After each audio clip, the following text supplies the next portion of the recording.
Terriens. Ce soir en P1, nous accueillons Nicolas Bedos. Nicolas Bedos, bonsoir. Vous êtes ici ce soir pour un roman intitulé « L'amour dure 3 jours ». Vous racontez la nuit, les fêtes, l'alcool, la drogue, les filles faciles, d'où le titre. Exactement. Mais c'est pas toujours facile tout ça. Vous avez déclaré « J'écris pour ne pas pleurer ». Oui, tu es en train d'interviewer Frédéric Becbédé. Ouais. Oui, mais il n'est pas là. Il est mort d'une overdose cette nuit et je le remplace. C'est lui qui a dit ça? J'en sais rien. C'est beau, on dirait du Alexandre Jardin. Ouais, bah ça commence bien. En P2, nous accueillerons Laurent Wauquiez. Laurent Wauquiez, ministre de la Recherche et de l'Enseignement supérieur. L'enseignement supérieur, c'est ce qui permet à un bachelier de n'être au chômage que 5 ans plus tard. Alors Laurent Wauquiez nous parlera de son livre « La lutte des classes moyennes » chez Odile Jacob. Toujours en P2, nous accueillerons Michel Simès. Michel Simès de France 5, alias le médecin de la télé. Ses patients le voient plus souvent au zapping que dans son cabinet, évidemment. Michel nous parlera de son livre « La sexualité, que d'histoire », une véritable encyclopédie du sexe qui trouvera parfaitement sa place sous le sapin de Noël. Enfin, en P3, après le zapping et Guillaume, nous accueillerons notre invité du samedi 20h, ce soir Frédéric Duhem, le SDF écrivain, pour son livre « Petite douceur acidulée », où il raconte sa vie dans le monde de la rue. Voilà, l'émission s'appelle « Salut les Terriens » et le groupe Les Gréments du Morphine.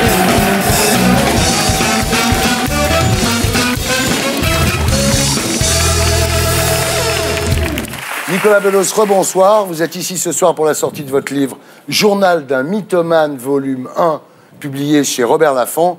Enfin, je dis ça pour ceux qui n'ont pas vu la télé depuis un mois, parce que vous avez tout fait, enfin. Ouais. Vous avez tout fait. Après les Terriens, vous reste quoi? Téléfoot et le Journal du Hard, non? Mais j'ai fait du chic. Je suis allé chez notre ami Michel Denisot, je suis allé chez Ruquier. Et sur le plateau que tu as rendu célèbre, ouais. Tu manques à certaines personnes, ouais. Pas à tout le monde. Et là, je termine chez toi en voilà, beauté. Je suis ravi d'être là. Un big up, un big up.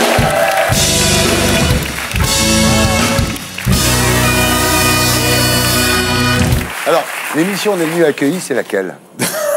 J'en sais rien. Le Grand Journal, on est très bien accueillis. Non, mais quand ça marche correctement, ouais. Tout le monde est extrêmement poli, tout le monde est très focus dans ce métier, ouais, donc ça se passe très bien. D'accord. Alors, toutes ces émissions, Nicolas, ça vous a permis de tester pour savoir dans laquelle vous allez travailler l'année prochaine, non? Oui, je sais pas, mais je sais pas.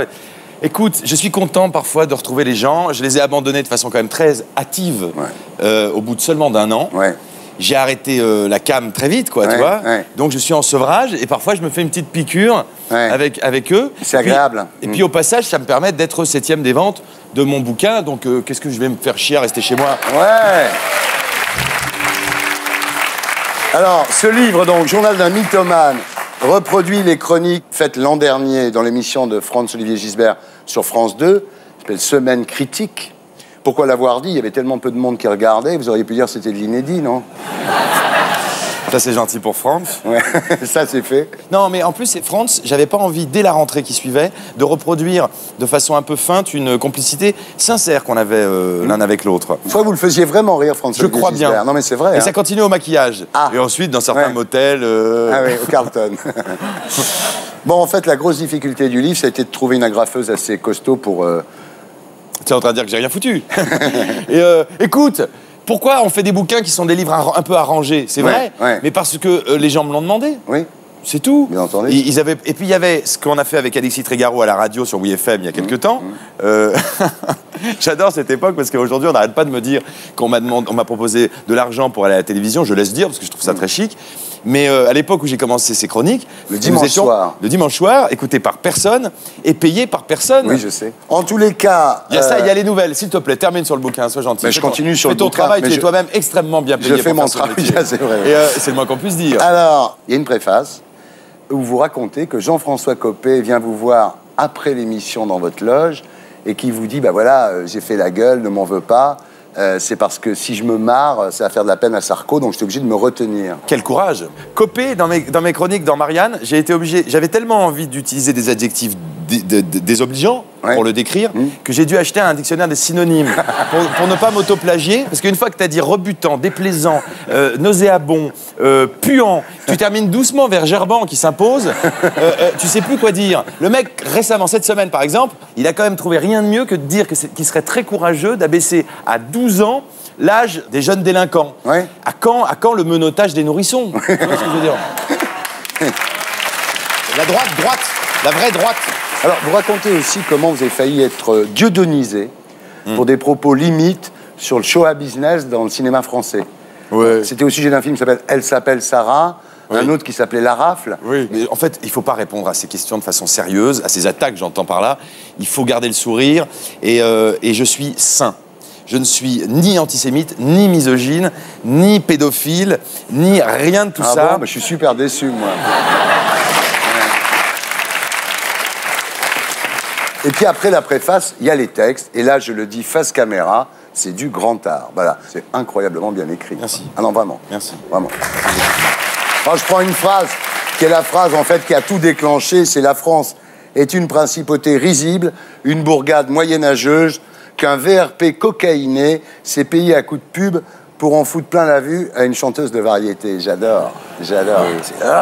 C'est suite à ça que les copés et autres ont décidé de m'agrafer sur le front l'étiquette d'anti-sarkozyste primaire, ce qui n'était pas le cas. Ouais. Alors, en présence de votre père, vous avez déclaré « Tu crois que c'est facile d'être le fils d'un comique après Jean Sarkozy ?» C'est génial. Oui. Elle était très bien, celle-là, d'ailleurs, avec Guy Bedos. Et alors, vous avez même fait rire Marine Le Pen sans faire aucun jeu de mots sur Auschwitz, ce qui est quand même très fort. C'est un exercice très délicat. Il ne faut pas lui taper dessus, il ne faut pas l'agresser. Il faut l'emmener avec soi. Et j'adore faire sourire mes victimes. Alors voilà, donc votre livre est accueilli par des critiques dithyrambiques, surtout de Franz-Olivier Gisbert dans Le Point, normal, et de Frédéric Beigbeder dans le Figaro Magazine, évidemment. Bah, c'est normal. Votre père n'a rien écrit, d'ailleurs. T'as raison, mais c'est vrai. Ceci dit, ces amitiés, elles sont nées suite à l'exercice de mon travail. Donc c'est pas que du copinage. Qu'aujourd'hui, ils le disent dans un journal prestigieux, je trouve que c'est la suite logique. Alors, il y a eu un épisode cocasse dans votre campagne promotionnelle. C'est votre passage à l'émission de Michel Phil sur TF1. On regarde. On y était, hein, quand vous aurez 4 gosses et tout, putain, on les a vus le jour où ils se sont rencontrés. Non, parce que j'ai tellement de problèmes de narcissisme que je pourrais avoir une aventure qu'avec une fille qui a adoré ce livre, qui me trouve absolument... Mais elle l'a adoré, c'était sa façon de le dire. De la ramener, parce que t'as envie de faire de la télé comme toutes les putes.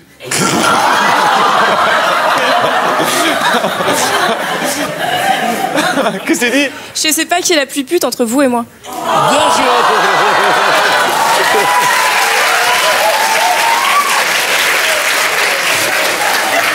Moi, je la prends comme chroniqueuse, en tout cas. T'as un moment de télé, et moi, j'ai un joli souvenir.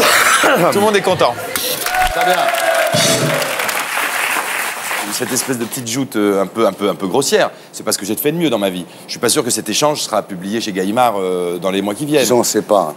Mais ça termine très joliment, où je dis même, juste après, si toutes les chroniqueuses étaient aussi impertinentes et charmantes, je ferais de la télé plus souvent. Alors, cette jeune fille s'appelle Mathilde Varnier.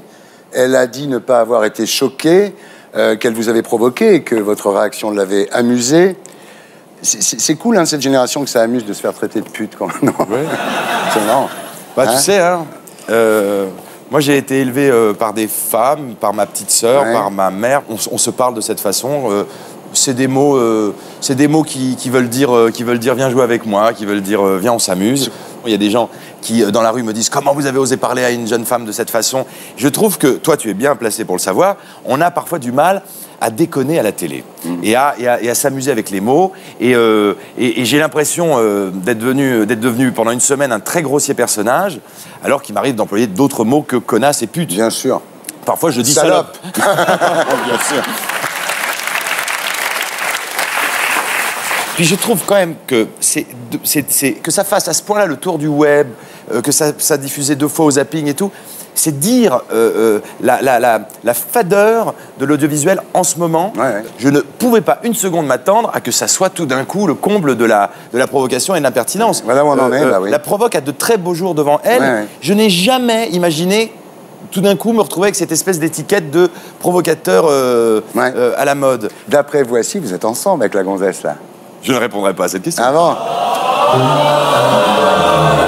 Mais occupez-vous déjà de vos histoires. Ouais. Pour certains, je pense que ça doit être très compliqué. Et laissez-moi tranquille, je fais ce que je peux.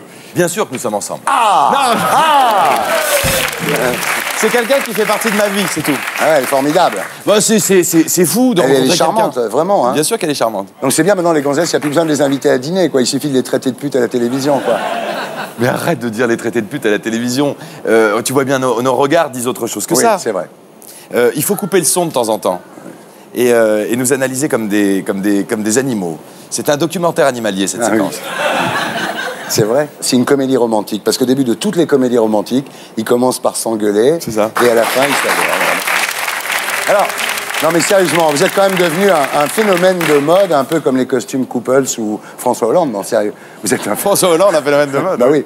J'ai bien peur que ça soit un phénomène de mode, pourvu que ça dure. Ouais. Phénomène de mode, vous remarquez qu'on parle plus de votre père. Hein. Je dois t'avouer que j'en suis ravi, parce que c'est fatigant. Bah à la fin, oui. Mais l'étiquette fils de, avec tout ce que ça comporte d'irritant, et je le comprends très bien encore une fois. C'est-à-dire que quand on voit débarquer un type qui a un peu la gueule de l'autre, qui porte un smoking très frime, d'ailleurs j'en rajoute presque dans l'arrogance, tellement j'ai envie de dire je fais ce que je veux. Ouais. J'ai des pièces qui sont jouées dans toute l'Europe, j'ai travaillé comme tout le monde, je bosse comme un dingue, j'écris toutes les semaines, j'écris des films, je n'ai pas à m'excuser, et donc j'assume. Mais je comprends en même temps que pour certains, ça soit insupportable. Oui, bien sûr, oui. Parce qu'il y a quelque chose d'indécent, surtout dans cette période de crise. Les gens fantasment, sont convaincus que Bedos père a passé des coups de fil ou des choses comme ça, ce qui ne veut absolument rien dire. Tu sais bien, non, mais que ça ne sert à rien. Moi, je sais que tu as du talent, c'est évident, mais maintenant, on ne te parle plus jamais de ton père. Quoi, non, voilà. non. Par contre, on continue à lui parler de moi et il en a marre. Il en a marre, et je connaissant, je trouve que c'est un juste retour des choses. Ça n'a pas été facile quand même hein, pour toi, c'est vrai au début. Est-ce que ça aurait été plus facile si ça avait été le fils de Sheila? Non, parce que l'amour, la culture, la curiosité qu'il m'a transmise mérite tous les papiers désagréables et toutes les questions chiantes de l'histoire. Je l'aime très fort. Voilà, c'était la P1 de SLT. On se retrouve après la pub avec Laurent Wauquiez, Michel Simès pour discuter de l'actualité de la semaine. À tout de suite.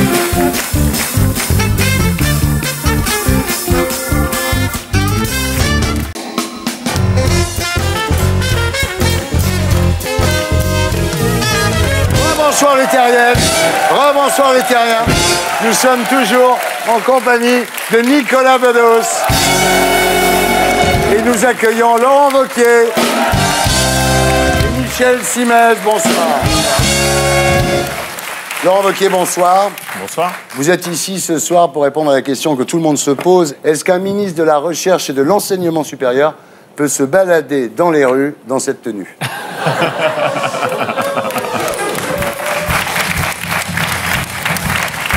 Mais c'est quoi? C'est un ministre en collant? Pourquoi pas des barésies comme Rachida Dati? Un truc super important, c'est les fêtes du roi de l'oiseau au Puy-en-Velay. Je rigole avec beaucoup de choses, mais pas avec le Puy-en-Velay. Ah ouais. Voilà. Alors Laurent, vous avez été successivement porte-parole du gouvernement, secrétaire d'État à l'emploi, ministre des Affaires européennes et aujourd'hui ministre de la Recherche et de l'Enseignement supérieur. 4 postes en 4 ans. C'est ça la précarité chez Sarkozy. C'est une condition très dure. En fait, 4 postes en 4 ans, ça fait des CDD d'1 an. Au prud'homme, vous gagnez. On vous change de job à chaque fois que vous commencez à comprendre comment ça marche. Non, sérieux. Sérieusement. Pas sûr qu'on comprenne totalement comment ça marche. Non, les 2 vrais postes sur lesquels je suis resté longtemps, c'est d'une part l'emploi. L'emploi. Virer de l'emploi, c'est un comble. Hein, mais bon. Ouais. Et le deuxième, c'est l'enseignement supérieur et la recherche. Ouais, ça vous plaît, ça? Oui, ça me plaît, parce que derrière, c'est plein d'enjeux, y compris sur les étudiants, les classes moyennes. Derrière, on a toutes les contradictions de la société. Donc oui, ça me plaît. Alors, le problème, c'est que vous changez tellement de poste que 46% des Français ne vous connaissent pas encore et n'ont aucune opinion sur vous.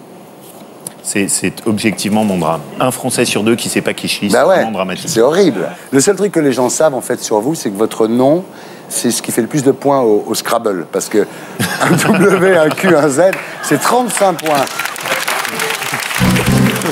Alors, Laurent, vous publiez chez Odile Jacob un livre intitulé « La lutte des classes moyennes ». C'est un très bon titre. Vous dites les classes moyennes sont méconnues et oubliées. L'idée, c'était quoi? Marx nous a fait la théorie de la lutte des classes sociales. Bien sûr. Et finalement, ce que j'ai voulu dire, c'est aujourd'hui, ceux qui sont en lutte, c'est les classes moyennes. Ouais. Alors, personne n'en parle, ça passe en dessous de tous les sonars. Les classes moyennes sont méconnues et oubliées, dites-vous. Elles sont coincées entre les classes populaires, qui sont l'objet d'aides, de minima sociaux, etc., et les classes aisées, évidemment, qui s'enrichissent avec la mondialisation. Les classes moyennes sont les foyers qui gagnent entre 1 500 et 5 000 euros par mois. Ça représente quand même 70% de la population, quoi. C'est fou qu'on s'en occupe pas. On s'en occupe. Ouais. On s'en occupe notamment pour les impôts. On s'en occupe notamment pour les taxes. Ouais. Mais il s'est passé en 30 ans, et la France est le seul pays européen à avoir réussi à faire ça. D'une part, les élites de la mondialisation se sont considérablement enrichies. Ouais. Elles ont capté une part du revenu national beaucoup plus importante. En 30 ans, responsabilité de gauche comme de droite. Et en bas, on a considérablement renforcé la protection sociale. Ouais. Et au milieu, les classes moyennes, elles, ont reculé. Il y a un symptôme que je trouve qu'il ne faut pas oublier. Qu'est-ce qui s'est passé en Allemagne pendant l'entre-deux-guerres, juste avant le nazisme? Weimar, la République de Weimar. Exactement, la République de Weimar. Pourquoi elle est tombée? Pourquoi est-ce qu'ensuite on a filé le témoin à Hitler? Parce qu'on ne s'est pas occupé des classes moyennes. On ferait bien de ne pas oublier ça. Putain. Ah ouais. Je comprends pas que vous ne l'ayez pas dit à Sarkozy, ça. Sur le plan marketing, c'est génial de s'adresser à 70% de la population. Alors, ça aussi, c'est un argument qui me fait sourire. Hollande parle des jeunes. Personne va aller dire « Oh là, marketing électoral, on cherche à attraper quelqu'un ». Par contre, en France, quand on dit « On a un problème avec les classes moyennes et il faut qu'on s'en occupe », tout de suite, on vous sort la pancarte « Marketing électoral ». C'est quand même très étrange. Alors, ce qui est réellement anti-politiquement correct dans votre discours, c'est quand vous dénoncez le cancer de l'assistanat. Voilà. Alors là, ça a été... Ça va ensemble, hein, c'était comme un menu Big Mac. En général, tu commences avec les classes moyennes et tu tapes sur les pauvres très rapidement pour te les mettre dans la poche. Alors, précisément, dans le bouquin, ce sur quoi j'insiste, c'est qu'il n'y a pas que ça. Ouais. La première chose sur laquelle j'insiste, c'est les profiteurs du haut. Oui, c'est vrai, vous dites qu'il faut taxer les entreprises du CAC 40, etc. Vous êtes droite sociale. Bah, c'est ce que j'essaye d'assumer. Donc vous voulez prendre un peu aux riches, voilà. Oui, même un peu plus qu'un peu aux riches. Quelques exemples. Ouais. On a pas mal de nos amis artistes, sportifs, Ouais. qui gagnent plutôt bien leur vie et qui s'arrangent pour payer leurs impôts en Suisse ou en Belgique, tout en donnant beaucoup de leçons de morale. Ouais. Est-ce que c'est normal? Non. Bon. Est-ce qu'on est assez d'accord pour dire qu'à partir du moment où on vit plus de 3 mois en France, on paye ses impôts en France? Oui. Ce pays est totalement hypocrite. Vous pouvez vivre en France et vous arranger pour payer vos impôts en Belgique ou en Suisse. Ouais. Vous avez des noms, là? Bah, je sais pas, vous pouvez chercher du côté de Yannick. Yannick Noah. Qui peut être un bon exemple, par exemple. Oui, enfin, on peut aussi aller chercher du côté de Johnny Hallyday. Le copain de Sarkozy. Le copain de Oui. Sarkozy. Oui. Et, Ouais. et on dit d'ailleurs souvent qu'il Vous n'a ne payez presque pas vos impôts en Belgique, vous? Non. Non, mais j'ai arrêté de payer mes impôts depuis très longtemps. Et, Ça peut être une autre option. Oh, je pense pas que, franchement, c'est pas la France va pas s'en sortir avec mes revenus. Il y a un truc qui est assez politiquement incorrect aussi, c'est votre idée qu'on touche moins que son salaire quand on est en arrêt maladie. C'est-à-dire, vous dites, finalement, si quand on est malade, on est payé comme quand on est en bonne santé, ça peut inciter les gens à se faire porter pâle trop souvent. Juste là-dessus, moi, je ne suis pas du tout favorable à une approche libérale. J'ai pas envie qu'on vende à la découpe notre système de protection sociale. Mais dans une période où on n'a plus beaucoup d'argent, si on veut arriver à le garder, il faut qu'on fasse attention à ce que l'argent aille à ceux qui en ont vraiment besoin. J'ai le cancer, j'ai besoin d'avoir un soutien. J'ai une phase difficile, un gros pépin de maladie, j'ai besoin d'avoir le soutien de la communauté, de la solidarité nationale. Par contre, j'ai pas de problème. Je me dis juste, tiens, cette année, j'ai oublié de prendre mes arrêts maladie. Ça déconne. Voilà. Il y a des médecins qui sont un petit peu laxistes sur le sujet et qui acceptent de faire trop facilement des arrêts maladie. Mais franchement, moi, ça fait 20 ans que j'exerce et j'ai vu une évolution qui fait que les gens demandent de moins en moins parce qu'ils ne veulent pas perdre leur boulot, parce qu'ils savent qu'ils ne vont pas être payés énormément, etc. Et donc, il y a une vraie évolution, mais effectivement, il y a des abus et du côté médecin et du côté patient. Laurent, est-ce que vous serez le président des classes moyennes en 2022 ? Faut pas le dire à Copé, parce que si jamais lui, c'est 2017, vous voulez Copé. mettre une cible au milieu du front, là. Non, mais Copé, c'est 2017. Si je peux arriver à survivre encore un tout petit peu, ce serait sympa. Tu vois, c'est son copain aussi. Je déteste tellement Copé que je suis prêt à lui vouloir du bien, alors. C'est sympa, merci. Ils n'ont pas de peau, les hommes politiques, parce qu'il y avait eu Guy Bedos pendant 40 ans. Puis maintenant, il y a Nicolas Bedos. Alors, Michel Simès, bonsoir. Oui, bon, on s'est déjà vu. On se redit bonsoir. Alors, vous animez le magazine de la santé et Allô Docteur avec Marina Carrère d'Ancos tous les jours à 13h30 et 14h30 sur France 5. Et vous publiez aux éditions du Chêne, La sexualité que d'histoire. Alors vous êtes une star. Il paraît que maintenant, quand vous signez vos ordonnances, vous mettez amicalement Michel. Dans votre livre, vous parlez de la sexualité. C'est vachement bien, parce que ça nous change un peu de la dette à la con et des présidentielles. Ouais, et puis j'ai voulu changer d'image un peu, donc je me suis dit que j'allais parler de ça. Oui, c'est vrai que vous êtes le seul mec qui passe plus souvent au zapping que sur France 5, vous savez. Ah ouais, je sais. La bonne idée de Michel Simès, c'est d'aborder ces grandes questions que pose la sexualité à travers des personnages historiques. Il y a la nymphomanie, d'abord, illustrée par Messaline, l'épouse de l'empereur Claude. Alors, déguisée en esclave, elle fréquentait les bordels, malfamés évidemment, de la Rome antique. Ah ouais, elle était dès l'âge de 13-14 ans, elle était déjà très portée sur la chose. Alors évidemment, vous parlez du sadisme à travers ça me semble assez logique. Alors lui, il fouettait ses fiancées jusqu'à l'orgasme. Hein. Alors lui, c'est un grand malade. Grand malade. Ouais, grand malade. Lui, il avait commencé par choper une ouvrière qu'il avait fait venir chez lui. Et il lui avait demandé de se masturber avec un crucifix, etc. Et elle avait, je sais pas si c'est la masturbation ou le crucifix qui choque les gens. Il y a des catholiques dans le public. Et elle avait fini par porter plainte. Après, il avait pris une mendiante qu'il avait fait venir aussi. Enfin, c'était un grand malade. Il a été interné, je ne sais pas combien de fois. Ouais. Ce qu'il a perdu, c'est qu'il y a eu sodomie et qu'à l'époque, la sodomie était condamnée à mort. Ouais. Et donc, après, il est parti en prison pendant 12 ans. Enfin. Alors, il y a un truc énorme dans votre bouquin. Vous parlez de l'homosexualité à travers Gandhi. Après ses études en Angleterre et avant d'aller en Inde, il passe 23 ans en Afrique du Sud et il tombe amoureux d'un architecte vaguement culturiste allemand qui s'appelle Hermann Kallenbach.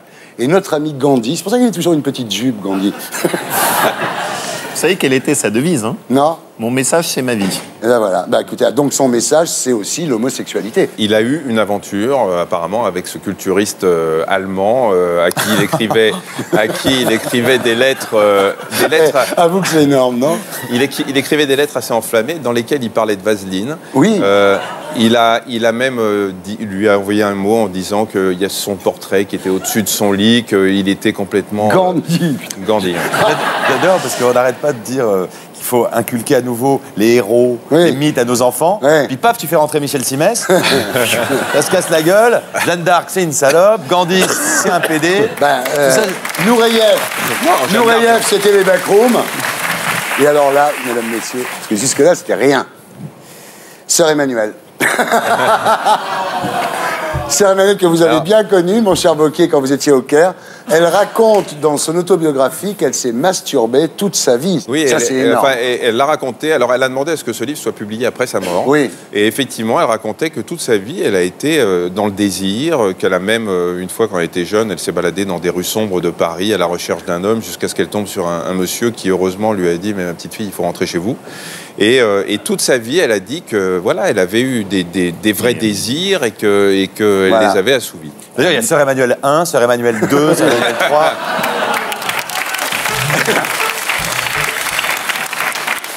Et alors là maintenant, le scoop des scoops des scoops des scoops, il y a un truc énorme. Mère Teresa.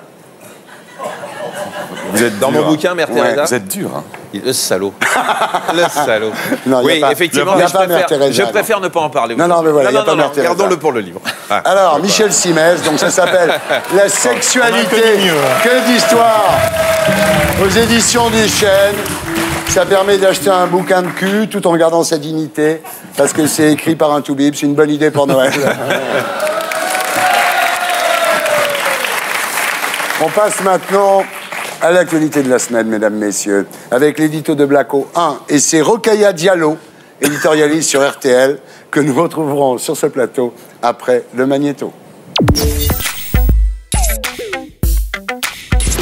Faut-il accorder le droit de vote aux étrangers? En 96, 69% des Français étaient contre. Et ben 15 ans plus tard, les Français sont pour, à 61%.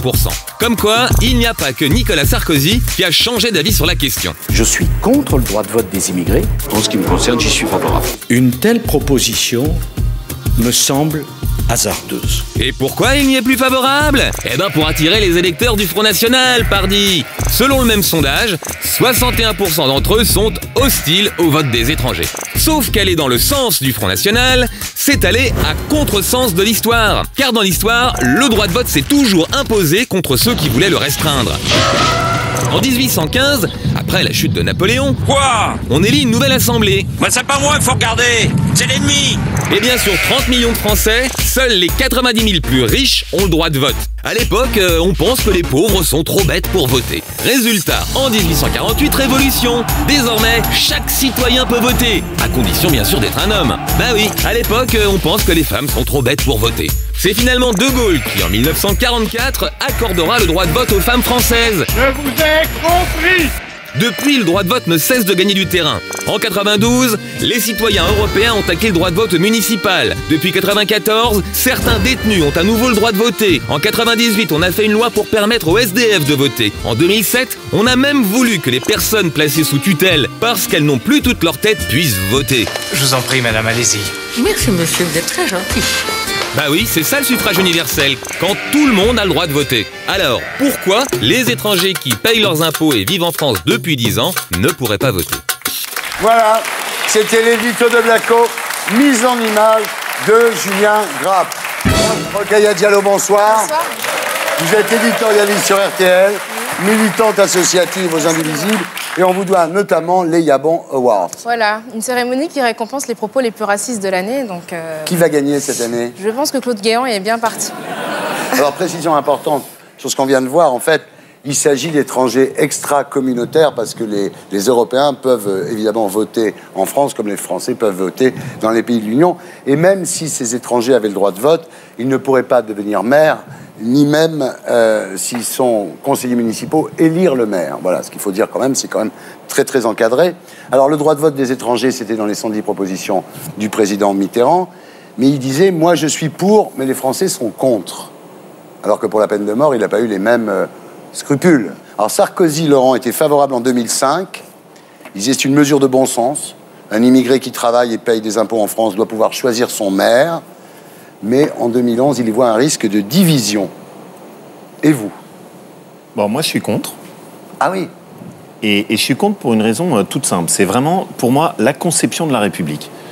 On revient aux origines de la Troisième République. Il y a d'ailleurs des très beaux discours de Gambetta et de Jaurès sur le sujet, qui disent le droit de vote, c'est quelque chose qui est indissolublement lié au fait d'appartenir à la République et d'être citoyen de la République. Ouais. Donc, ça s'incarne dans le fait d'appartenir à la République française. Voilà. Et je suis pas d'accord pour qu'on commence à dire oh, mais c'est des élections locales, c'est pas très grave. Ou encore cet argument que je trouve surréaliste, ils payent des impôts. Oui. Ça veut dire quoi? Ça veut dire qu'on achète le droit de vote avec des impôts? Dans votre reportage, qui est très intéressant d'ailleurs, on voit les débuts du suffrage censitaire. Oui. Donc celui qui paye pas d'impôts, pas de droit de vote. Celui qui paye des impôts, droit de vote. Oui. Je trouve ça surréaliste. Donc ça veut dire que si un étranger veut voter en France, il faut qu'il se fasse naturaliser français. Oui. Et je trouve que c'est ce moment-là où le droit de vote a du sens. Le droit de vote, c'est pas un outil d'intégration. Le droit de vote, ça vient sanctuariser l'appartenance à la République. D'accord. Mais pourquoi vous n'êtes pas un peu plus honnête? Parce que je connais un peu votre parcours. Vous êtes quelqu'un de très moderne quand il s'agit d'autres sujets. Et là, tout d'un coup, vous faites appel, de façon, selon moi, totalement hypocrite, à cette valeur, à cette idée républicaine, à Jaurès et tout ça, pour finalement, enfin, vous ne me le direz pas ce soir sur un plateau, à moins que je vous enferme et que je vous ligote. Mais franchement, derrière tout ça, vos intentions, elles sont un tout petit peu moins nobles que celles que vous prétendez ce soir. Donc, ce que tu veux dire, Nicolas, pour que ça soit clair, c'est qu'en fait, Wauquiez, qui est un mec bien, il prend ce genre de... J'ai pas dit que c'était quelqu'un de bien. Il est prudent quand même. Mais il prend ce genre de position juste pour gagner les voix du Front National en 2012. Écoutez, on est à la veille des élections, ça me paraît tout à fait limpide. Pourquoi un Belge qui vient d'arriver en France pourrait voter davantage qu'un Marocain qui est là depuis 10 ans? Expliquez-moi en quoi c'est logique. Parce qu'il est européen. Et donc un Européen a un bulletin de vote qui sent meilleur qu'un Marocain, c'est ça? C'est juste qu'on a construit une communauté ensemble. Mais les Marocains appartiennent à la communauté, ceux qui vivent ici. Ils ont tout à fait la possibilité d'ailleurs de demander la nationalité française. Et vous croyez que c'est facile? Évidemment que j'ai pas essayé. Mais comme maire, par contre, c'est pour ça que vous le dites comme ça. Mais comme maire, par contre, je suis amené à instruire des dossiers. Je le fais moi-même. C'est-à-dire que j'aide des gens qui demandent la nationalité française. C'est un des domaines où je m'investis beaucoup. Simès. À titre personnel, je trouve qu'il serait normal qu'un étranger qui vit en France depuis des années, qui paye des impôts, qui vont en partie servir aux travaux que vous allez faire dans votre municipalité, il est normal qu'il ait son mot à dire dans le choix du maire qui va le représenter et qui va utiliser son bien. Ça, c'est la première chose. La deuxième chose, si on donne le droit de vote aux étrangers, est-ce qu'on ne va pas faire grimper le Front National? Je pense qu'il y a un risque réel. Est-ce qu'on ne va pas augmenter la réaction xénophobe des Français? À partir du moment où 30% des Tunisiens de France ont voté pour Ennahda, le parti islamiste. Est-ce que finalement, le droit de vote aux étrangers, c'est pas plutôt le droit de vote aux Arabes? Est-ce que finalement, ils n'ont pas peur de donner le droit de vote aux Arabes? Enfin, l'espèce de fantasme de l'islamisation où tout le monde va se mettre à voter intégriste, j'y crois pas un instant. Mariani, il y croit, lui. Hein. Oui, mais bon. La droite populaire, c'est-à-dire la partie droite de l'UMP, eux, c'est leur problème. Hein. Moi, vous l'avez rappelé, c'est la droite sociale. Donc, c'est pas la même chose. Mais indépendamment de ça, pour moi, c'est vraiment la conception du lien citoyen-république-vote. Voilà. Et pardon, c'est pas nécessairement hypocrite. Voilà. On peut considérer quand même que citoyenneté et nationalité ne sont pas des mots qui sont synonymes. On peut considérer qu'on puisse mettre en place une citoyenneté de résidence. Et je crois qu'il est important, quand vous parlez de lien, il y a dans des familles des gens qui ont des enfants français, qui sont étrangers et qui ne peuvent pas voter alors que leurs enfants votent. Je crois que c'est important aussi de considérer qu'il y a des familles tout simplement dont tous les membres voudraient se rendre aux urnes ensemble. Et d'où la possibilité de pouvoir adhérer à la nation et de devenir citoyen français. Bah, c'est pas comme si vous aviez rendu les choses faciles. Non, mais je crois que ça, par contre, là-dessus, on peut discuter, de dire, est-ce qu'on peut arriver à rendre plus facile le fait de devenir citoyen français? Pourquoi pas? Voilà, c'est des sujets. Être un deal, ça. C'est des sujets sur lesquels je suis ouvert. Mais vendre le droit de vote à la découpe, non. Voilà. Alors, dernière question. Pourquoi un évadé fiscal peut voter? Le mec, il paye pas d'impôts en France, il est dans un paradis fiscal ou il est en Belgique, et un immigré qui paye ses impôts peut pas voter? Eh ben, c'est très sympa de revenir sur ce sujet. Puisque ça fait partie des propositions que je mets dans mon bouquin, La lutte des classes moyennes, où on propose que quelqu'un qui ne paye pas ses impôts en France et qui s'est arrangé pour être expatrié fiscal, se voit tirer la possibilité de voter. Ça fait partie des propositions. Et voilà. Laurent Wauquiez, mesdames, messieurs. Et voilà. Pour ça dans ta gueule, Ardisson. Alors, on continue à discuter de la semaine avec l'édito de Blacko 2. Après avoir cherché un complot derrière l'assassinat de Kennedy, après avoir cherché un complot derrière le 11 septembre, le journaliste américain Edward Epstein se demande dans la très sérieuse New York Review of Books s'il n'y aurait pas un complot derrière l'affaire DSK. Et ben voilà, le mot est prononcé, le complot. En associant Epstein à cette théorie, c'est la meilleure manière de discréditer son enquête. Car si Epstein fait partie des gens qui pensent que George Bush a dynamité lui-même le World Trade Center, alors c'est même pas la peine de répondre aux questions qu'il pose. Par exemple, le BlackBerry de DSK était-il placé sur écoute? À toutes les filles que j'ai aimées. Selon Epstein, DSK aurait appris qu'un mail envoyé depuis son téléphone aurait circulé à Paris, notamment dans les bureaux de l'UMP. Bah après tout, pourquoi pas? Au mois de mai, DSK était déjà surveillé par les policiers qui enquêtaient sur le réseau du Carlton. Alors, son téléphone était-il sur écoute pour les besoins de l'enquête? En tout cas, dans l'affaire du Carlton, des SMS coquins écrits par DSK ont été publiés dans la presse au début du mois de novembre. Alors si les SMS privés de DSK circulent dans les rédactions, c'est donc qu'il y a des fuites dans le dossier. Ah, c'est monsieur de la dernière fois? Et ça ne serait pas si étonnant que d'autres personnes y aient eu accès. Mais là, ce serait plutôt à la justice d'enquêter, au lieu de laisser faire tout le boulot à un vieux journaliste américain. C'était l'édito de Blacko 2, mise en image de Julien Grave. Voilà. Moi, je trouve ça génial comme argument. Ouais. Juste, on lui a chouré son téléphone, et donc, du coup, nécessairement, il y a un complot. Ouais. Ça n'a ni queue ni tête. Non, il y a un truc qui est vrai, c'est que si Sarkozy voulait faire tomber Strauss-Kahn, compte tenu que l'enquête sur le Carlton était déjà commencée et qu'ils avaient sûrement des infos là-dessus, ils se doutaient bien qu'ils pourraient le faire tomber rien que sur le Carlton. Donc je vois pas pourquoi ils seraient allés faire ça au Sofitel. C'est un coup de Hollande. Ça a de la tête. C'est Hollande. Non. Vous en pensez quoi, vous? Ce qui est plus inquiétant, et il y a eu un coup de gueule poussé par Philippe Battel, qui est addictologue, c'est que la caricature qu'on fait de l'addiction sexuelle à travers le cas de DSK, le fait qu'il soit en slip léopard, dans les guignols, etc., c'est à la limite pour lui, c'est son problème. C'est juste pour les autres addicts sexuels, c'est une catastrophe. Et les vrais addicts sexuels aujourd'hui se planquent parce qu'ils se voient caricaturés à travers l'image de DSK.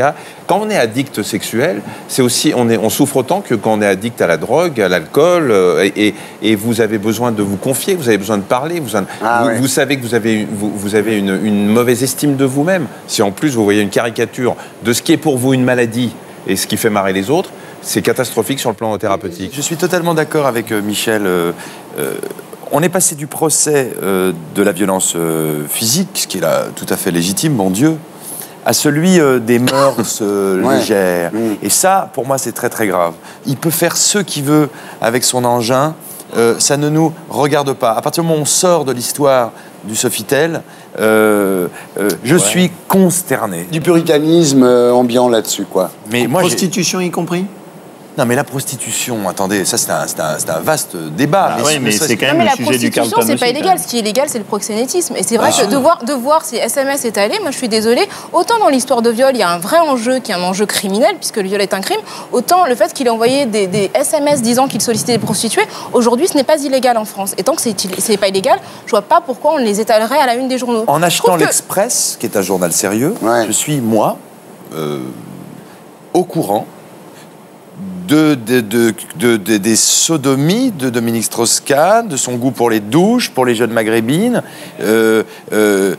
J'étais au bord de l'érection en lisant un journal qui pourtant... est un news magazine. Est un news magazine. Alors, non, sérieusement, Laurent, c'est vrai que les SMS de Strauss-Kahn circulent à l'UMP comme ça, non? Vous êtes... Enfin, vous savez pas, moi, je les ai jamais vus, mais ça me fait marrer. C'est-à-dire que, enfin, honnêtement, là, pour le coup, si on revient à l'affaire de New York, il y a quand même une affaire et des soupçons qui sont quand même relativement graves. On parle de viol. Et on vient nous expliquer que parce que son téléphone a été volé, en réalité, circuler, il n'y a rien à voir. Évidemment, c'est un vaste complot. Juste, moi, j'aimerais qu'on m'explique quel est le lien entre le fait qu'on lui ait volé son téléphone et le fait qu'il ait violé quelqu'un. Mais vous voulez pas arrêter d'en parler? Ça vous regarde pas. Laissez la justice avancer. Excusez-moi, avec tout le respect que j'ai pour vous, taisez-vous. Mais c'est honnêtement, j'en ai relativement peu parlé là. Mais j'ai même sans doute moins que vous. Mais c'est mon métier, vous êtes ministre. Je n'ai pas envie de voir un ministre fort sympathique pour la 3e fois épiloguer sur les coups de queue de Dominique Strauss. Bon, on s'arrête alors. Maintenant que c'est mon conseiller, j'arrête. Merci d'avoir été avec nous en tous les cas. C'est toujours un plaisir de vous avoir. Merci. Voilà. C'était la P2 de SLT. On se retrouve après la pub avec le zapping, Guillon et notre invité du samedi 20h.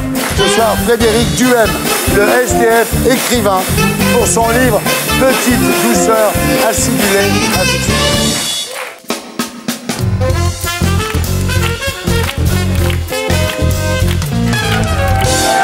Bonsoir les terriens. Bonsoir les terriens. Nous sommes toujours en compagnie de Nicolas Bedos, Laurent Wauquiez, Michel Simès, et nous accueillons notre invité du samedi 20h ce soir, Frédéric Duhem. Bonsoir. Alors cette semaine, les Restos du Cœur ont lancé leur 27e campagne depuis l'appel de Coluche. Les soupes populaires, les foyers d'hébergement, le monde de la rue. Vous avez vécu tout ça pendant près de 10 ans, Frédéric, comme beaucoup d'autres. Mais vous l'avez écrit au fil des années. Vous êtes devenu le premier SDF écrivain. Alors aujourd'hui, vous publiez chez Eddy Livre Petites douceurs acidulées, où vous racontez la rue, vos jeux de mots, vos coups de gueule. Vous nous raconterez votre histoire à 20h. Okay. Et maintenant, le best-of de Stéphane Guillon.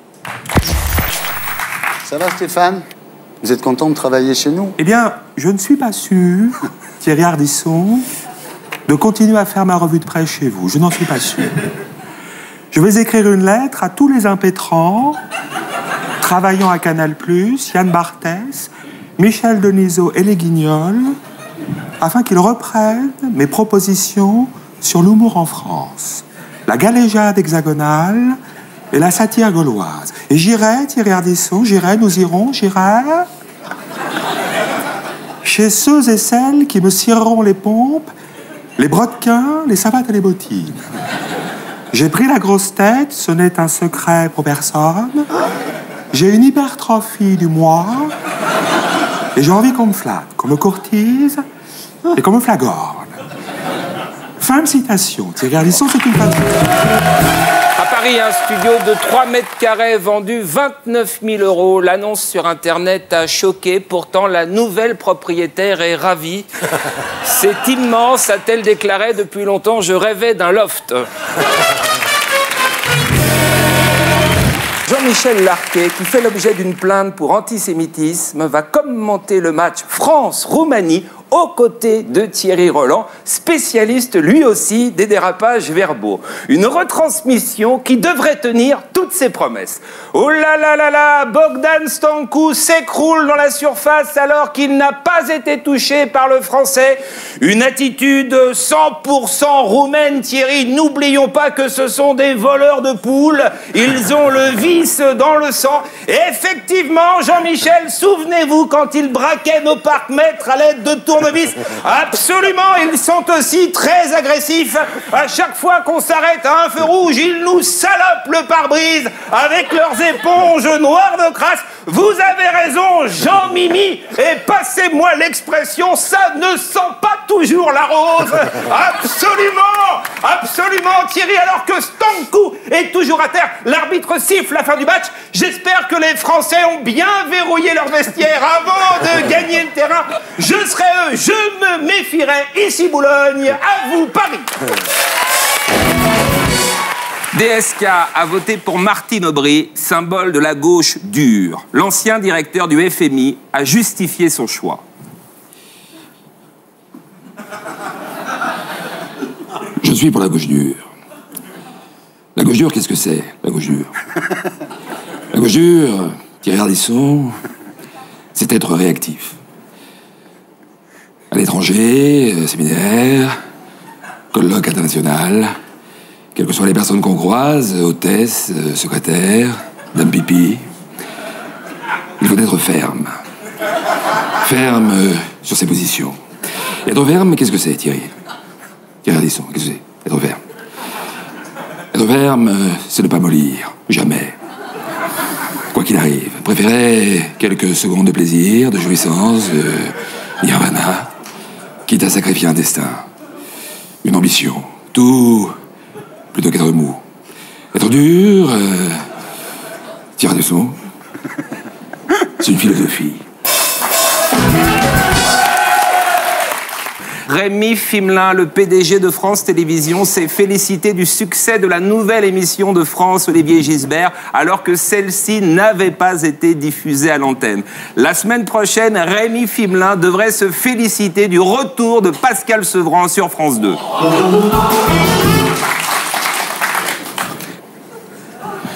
Excuse-moi, Pascal. Je voulais pas être désagréable. Michel Drucker a été à ton enterrement? Oui, il y va toujours, merci.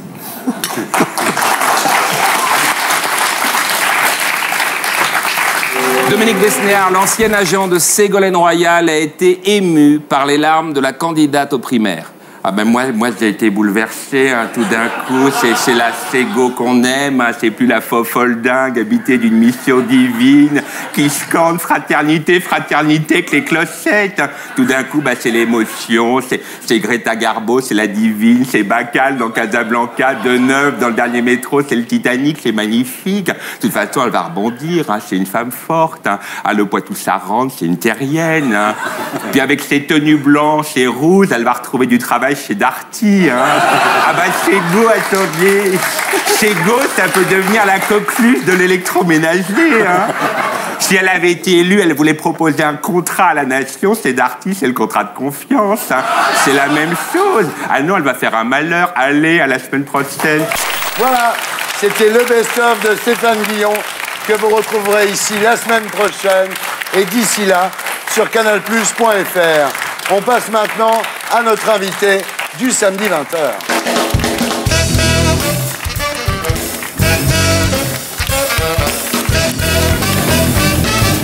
Alors Frédéric Duhem, rebonsoir. Vous publiez chez Edilivre Petites douceurs acidulées, où vous racontez votre vie dans la rue. Vous êtes donc le premier écrivain SDF. Vous êtes né le 9 octobre 1972 à Boulogne-sur-Mer, dans le Pas-de-Calais. Père ouvrier fraiseur, mère femme au foyer, milieu modeste, dans lequel les incompréhensions laissent souvent place à des disputes plus violentes. En effet, votre mère a eu votre frère aîné à l'âge de 16 ans et elle n'était pas prête pour être maman. 16 ans, c'est jeune. Ouais. Il y a un autre sujet de discorde qui est beaucoup plus grave, c'est l'adultère, qui est une véritable gangrène conjugale qui se termine en tragédie puisque votre père tue l'amant de sa femme. Vous avez 3 ans à l'époque. Oui. Vous avez des souvenirs de ça? Non, aucun. Je l'ai su plus tard. Alors, votre père est emprisonné. Vous restez, votre frère et vous, avec votre mère, qui est complètement déstructurée, qui a beaucoup de mal à s'occuper de vous. Et là, livré à vous-même, vous commencez à faire des conneries. Comme tous les jeunes qui sont un peu désœuvrés, oui. Ouais. Vous traînez dans la rue sans surveillance, jusqu'au jour où vous mettez le feu à la maison. J'avais mon petit camion de pompier, j'ai craqué les allumettes et puis je pensais pouvoir éteindre le feu avec ce putain de camion, mais non, les vrais pompiers sont venus, oui. Ouais. Oui. Ça commence très fort. Pyromane à 4-5 ans, oui. Ouais. Ça commence très fort, oui. Alors, les services sociaux finissent par prendre le relais de votre mère, et à 7 ans, vous vous retrouvez, Frédéric, dans une famille d'accueil. Vous dites, en fait, on ne m'a pas éduqué, quoi. Ben non. Non, c'était des gens qui m'ont pas éduqué, qui étaient là pour l'argent et qui n'offraient aucun amour. Ouais, c'est une éducation à l'ancienne, hein, avec... Ouais, Martinet, bonnet d'âne. Ah ouais. Ouais, humiliation. Ouais. Dans les années 80, alors que ça n'existait plus, quoi, c'était désuet. Ouais. Donc j'étais un peu la risée de la cour de récréation. Ouais. Tous vos camarades vous traitent comme un bâtard, un crève-la-faim, et en plus vous êtes roux. Alors les roux, ça pue quand il pleut, poils de carotte... Ouais. Alors vous passez ainsi d'une enfance turbulente à la délinquance, vous devenez un bagarreur. Et vous vous battez même avec les profs. J'ai eu des excès de violence, oui, tout à fait. Et tout ça vous enfonce encore plus dans la révolte, évidemment. Oui, dans la délinquance. En 1987, c'est le coup de grâce. Votre père, avec qui vous entreteniez de bonnes relations depuis sa sortie de prison, se suicide. Pas 8 tentatives. Alors vous dites, lorsque mon père s'est suicidé, je suis parti en vrille, quoi. Là, ça y est, c'est... Ouais, j'ai passé une année, une très mauvaise année. En plus, c'était une année où je devais passer mon CAP de menuisier. Et bon, ben, j'ai rien foutu, quoi. Le décès de mon père m'a énormément touché, affaibli. Alors à 18 ans, c'est l'armée, et là, vous croyez que cela va vous aider à vous structurer, mais en fait, à part le permis de conduire, ça vous a rien rapporté, quoi. Beaucoup plus de révolte, incompréhension, parce que les appelés du contingent, on était pris un peu pour des larbins. Oui, c'est ça. Quand on vous fait laver un sol, et quand vous l'avez lavé, on vous dit « relave-le ». Voilà, ouais. Ouais. Mais moi, mon côté rebelle a fait que je disais non. Ouais. Je fais, moi, c'est fait, c'est fait. Je fais, j'ai rien contre vos ordres, j'ai rien contre la hiérarchie, il en faut. Mais j'ai dit non, ça suffit, quoi. Ouais. Voilà, je me suis rebellé, et puis bon, bah, ça m'a valu des semaines de prison à l'armée. Ouais. Alors voilà, ensuite vous refusez de partir dans les Balkans, où on vous propose de monter des gardes à l'aéroport de Zagreb, et vous dites, j'ai pas envie de prendre une balle dans la tête pour 3000 balles par mois, quoi. Voilà, c'est ça. Ouais. Ouais. Mais vous regrettez un peu, finalement, parce que peut-être que l'armée, si vous étiez resté... Oui, bah, j'aurais pas connu la rue, déjà. Hein. Ouais. À votre sortie de l'armée, vous trouvez un boulot de serveur. Voilà, ça se passe pas mal, vous bossez beaucoup, hein, 10 à 15 heures par jour. Mais ça s'arrange, c'est-à-dire vous avez des copains, vous faites des fêtes, vous allez en boîte, vous allez dans les bars. Enfin, un peu trop, même. Un peu trop. Mais en fait, c'est qu'une illusion, parce qu'au bout de 3 mois, vous êtes licencié. Oui. Sans préavis. Oui, et sans bulletin de salaire. Voilà. On vous fera un procès à votre patron que vous gagnerez. Oui. Enfin, vous êtes de nouveau dans la merde, quoi. Ben, c'est le début de la rue, hein, finalement. Voilà. C'est le début de la chute. Alors là, vous décidez d'aller retrouver votre mère dans le Lot-et-Garonne, mais les retrouvailles tournent au cauchemar, et votre mère finira par appeler la police pour vous mettre à la porte. C'est violent, quand même, ça. Oui, c'est violent. C'est-à-dire que ma mère, elle avait l'impression d'accueillir un enfant de 7 ans. Hein. L'enfant qu'elle avait laissé à la DAS à l'âge de 7 ans. J'en avais plus 7, quoi. Ouais. Alors vous dites, je m'attendais à rebondir, mais ça n'a pas marché, effectivement. Et là, vous devenez pour de vrais SDF. En première nuit, dans un presbytère. Il y a des puces dans les draps, vous dormez pas. Et au petit matin, vous vous dites, je vais pas vivre comme ça, quoi. Et vous décidez de prendre la route, en fait. Ouais. Sans savoir où je vais, sans savoir où ça mène, parce que je connaissais aucune ficelle de la rue. Ouais. Accueil de jour, accueil de nuit, structure, secours populaire, secours catholique, la Croix-Rouge, je connaissais aucune ficelle de tout ça. Et donc, je volais dans les supermarchés pour pouvoir me nourrir. Ouais. Vous dormez dans les cages d'escalier, dans les halls de gare. Mais vous dites, le plus dur, en fait, dans cette vie-là, c'est les paumés, c'est-à-dire les schizos, les mythos, les paranos, les psychos. Vous dites, la rue est un hôpital psychiatrique à ciel ouvert dont les patients ne sont pas suivis médicalement. La société, c'est un hôpital psychiatrique à ciel ouvert. C'est pas que les SDF. Les SDF, c'est un concentré. Voilà. Ouais. Alors vous dites, en plus, quand ils se soignent, c'est avec du cannabis, de l'héroïne, du crack. Subutex, alcool. Ouais. Voilà. Pour vous, c'est plutôt l'alcool, hein? Moi, oui. Vous avez bu beaucoup? Oui, beaucoup. J'ai fait 10 cures et 3 post-cures. Ah ouais. Alors, il y a aussi de bons moments d'amitié. C'est très touchant, cette bouteille de Château-Latour, 74. Oui. À 800 balles. Bah, quitte à vouler une bouteille, autant vouler une bonne bouteille. Ah bah ouais, je veux. Une villageoise, bon... Donc, une bouteille à 800 balles que j'ai sifflé avec un jeune Polonais avec qui je tournais un peu, quoi. Je suis sorti du supermarché avec la première bouteille, je l'ai débouché sur le parking. Le Polonais était là, goût de vini, goût de vini, goût de vini. Je fais à 800 balles la bouteille, tu peux dire goût de vini, hein. Effectivement. Et bon, bah après, en un quart d'heure, on l'avait sifflé. On n'a même pas eu le temps de bien le goûter, hein. Surtout le Polonais. Il dit, bon, lis pas, parce que c'était son surnom. Bon, je retourne. Moi, retourner là-bas. Bon, alors je retourne, je prends une autre bouteille, la même, hein. Le problème, c'est qu'il y avait un détecteur une alarme dessus. Choper. Mais ils ont été cool avec vous, au supermarché, quand même, non? Je leur ai dit, écoutez, c'est pas un produit frais, vous pourrez toujours le remettre en rayon. Bon, j'ai fait une connerie, c'est bon. Ça aurait été un camembert, une tranche de jambon, j'aurais dû payer, quoi. Ouais. Alors voilà, alors le Polonais, il vous dit, voler pas bon, chercher monnaie, good. Ouais, c'est ça, ouais. Donc il fait une espèce de panneau avec je cherche du travail, avec plein de fautes d'orthographe. Ouais, j'accepterai tout travailler. Voilà, avec que des Y. Et vous faites la même chose, mais sans faute d'orthographe. Hein. Ouais. Et vous mettez à faire la manche, et ça rapporte quand même 300 balles par jour, quoi. Bah, la première fois, oui, j'étais assez surpris. Bon, les pièces de 10 balles tombaient. J'ai fait 300 balles en une après-midi. C'est fou. Et en 1997, vous rencontrez Caroline. Votre amour va durer 4 ans. Mais comme souvent dans votre vie, Frédéric, ça se termine mal. Ouais. Elle se suicide. Elle était rouquine comme vous. Ouais. Isabelle Huppert, elle ressemblait à Isabelle Huppert. Ouais.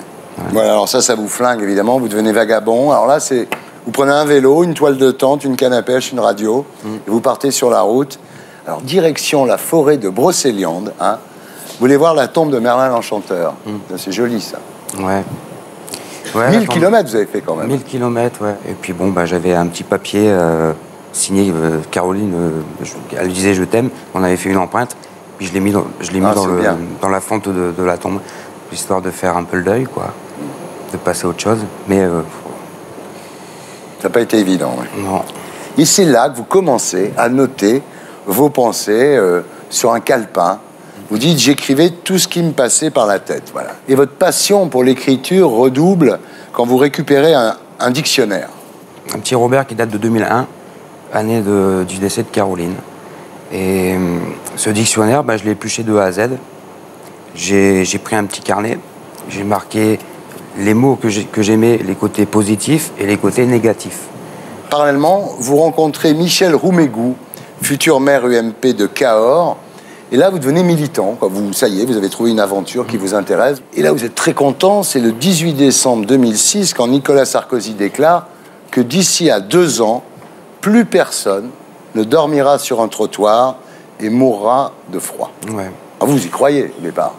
Au départ, ouais, je dis, c'est super, c'est bien. Ouais. Quelqu'un qui s'occupe des sans-domicile fixe, ouais.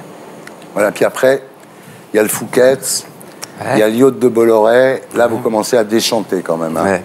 Ouais. C'est un peu mon cul, c'est du poulet, quoi. Ouais. Voilà, donc le rêve UMP s'évapore. Et c'est là qu'on vous offre un dictionnaire des synonymes. Et là, vous découvrez vraiment une passion pour l'écriture. Vous dites, ce dictionnaire des synonymes, c'est une mine d'or. Ouais, c'est un livre magique. Ouais.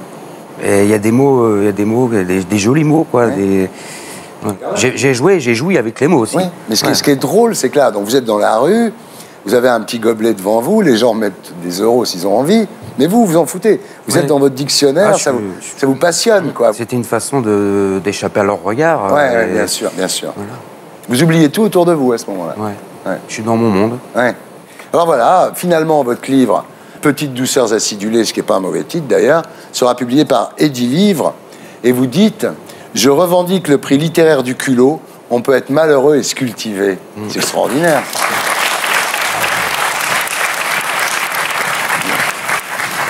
Alors aujourd'hui, voilà, vous bossez, vous repeignez des cages d'escalier dans les quartiers difficiles.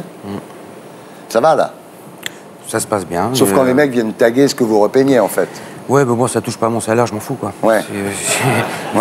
S'ils ont envie de vivre avec des tailles, ils vivent avec des tailles. Moi, je fais mon boulot, je vais pas le refaire 3 fois, c'est tout, quoi. Alors, vous suivez une thérapie et vous êtes amoureux de Marie. Marie. C'est génial. Mon petit canari. Vous dites la rue, je veux pas y retourner, d'ailleurs, j'ai jeté mon sac à dos et mon duvet. Fini, ça. Symboliquement, je l'ai fait. Ouais. Nicolas? Si on devait récupérer, ce qui n'est pas très honnête, mais le discours magnifique de ce monsieur, on est un petit peu agacé par cette tendance politique qui consiste à mettre l'accent sur les assistés, ils ont qu'à se bouger, il faut qu'ils fassent quelque chose. Et quand on entend le déterminisme, on sent bien qu'il n'y a pas de complaisance, qui sont des mots que j'entends dans les dîners mondains. Oh, mais ils se complaisent, finalement, dans la paresse, dans l'alcoolisme, dans le chômage, dans tout ça. Je pense que quand on fait un gros plan sur ce monsieur, on voit bien que ça n'a pas été une partie de plaisir. Un mot, Laurent? Oui, il y a juste un truc quand même qui me frappe, c'est que le seul vrai social, c'est le moment où il y a des gens qui vraiment se posent et sont à côté de vous. Et je crois que ça, c'est quelque chose qu'on ne doit pas oublier. Parce qu'aujourd'hui, en fait, on ne fait plus de social. On file des prestations, on se donne bonne conscience, mais on ne fait plus de social. La vraie façon d'aider, c'est le moment où il y a quelqu'un qui se pose et qui vous accompagne vraiment pour reprendre confiance. Pour finir, si vous avez une phrase de votre livre que vous voudriez dire là, un aphorisme. À lui de tolérer ce que l'intolérant ne tolère pas. Ouais. J'aime bien cette phrase aussi. C'est bien. Voilà. Vous êtes bon. Il est bon. Merci. Merci à vous. Voilà, c'était Salut les Terriens, votre talk du samedi avec Nicolas Bedos pour le journal d'un mythomane volume 1 chez Robert Laffont. Tu reviens quand tu veux, mon chéri. Laurent Wauquiez pour la lutte des classes moyennes chez Odile Jacob, merci. Michel Simès pour la sexualité que d'histoire aux éditions du Seine et sur France 5 tous les jours. Rokhaya Diallo qu'on retrouve sur RTL et Frédéric Duhem pour Petites douceurs acidulées chez Equilibre. Merci. Rendez-vous ici la semaine prochaine et d'ici là sur canalplus.fr avec en bonus le top des vannes, l'édito des Gréments et l'édito de Blacko. Salut les terriens!